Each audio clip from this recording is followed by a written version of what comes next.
అయితే మన యావత్ తెలంగాణ రాష్ట్రం అదేవిధంగా ఆంధ్రప్రదేశ్లలో కష్టంలో ఉన్న వాళ్ళకు కనికరించడానికి, ఆపదలో ఉన్న వాళ్ళకు ఆదుకోవడానికి ఈ విధంగా మన సమతా ఫౌండేషన్ చైర్మన్ అయినటువంటి సమతా సుదర్శన్ అన్న గారు వాళ్ళకి ఎక్కడైనా కానీ, ఏ పల్లెల్లో అయినా కానీ, ఎక్కడైనా కానీ ఏదైనా కష్టం వచ్చిందంటే ఇగో ఈ విధంగా వెంబడి వాళ్ళ దగ్గర వెళ్ళి ఈ విధంగా వాళ్ళ యొక్క సమస్యలను తెలుసుకొని వాళ్ళ సమస్యలకు పరిష్కారం చేసే విధంగా ప్రయత్నం చేస్తున్నాడన్నమాట.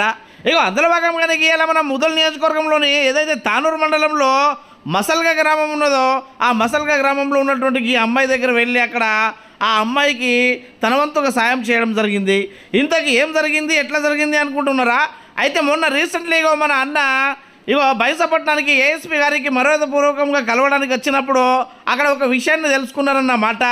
ఏఎస్పీ గారు ఈ అమ్మాయికి 5,000 రూపాయల తన తరపున నగదును ఇవ్వడం జరిగింది. అదేవిధంగా ఆ అమ్మాయికి ఇంకా అవసరమని తెలుసుకొని మన సమతా సుదర్శన్ అన్న గారు ఏఎస్పీ గారు చెప్పినటువంటి మాటలను విని ఆ విషయం మొత్తము అమ్మాయి ద్వారా తెలుసుకొని ఈరోజు 24,000 రూపాయల చెక్కును అమ్మాయికి ఇవ్వడం జరిగిందన్నమాట.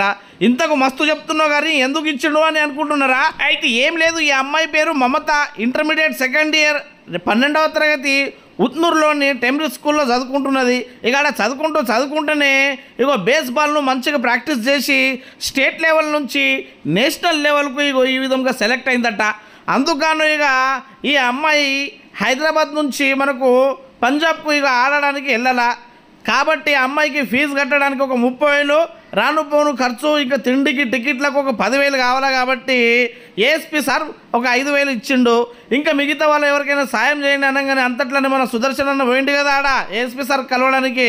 అప్పుడు ఏఎస్పీ సార్ సమతా సుదర్శన్ అన్నకు చెప్పడం జరిగింది, మీ వంతు కూడా ఫౌండేషన్ తరపున ఏమైనా సహాయ సహకారాలు అందియండి అని. వెంబడే అన్న ఈ విధంగా వాళ్ళ యొక్క సమస్య తెలుసుకొని ఈ విధంగా వాళ్ళ ఇంటికి వెళ్ళి అమ్మాయికి ఇలా 24,000 రూపాయల చెక్కును ఆర్థిక సాయంగా ఇవ్వడం జరిగిందన్నమాట.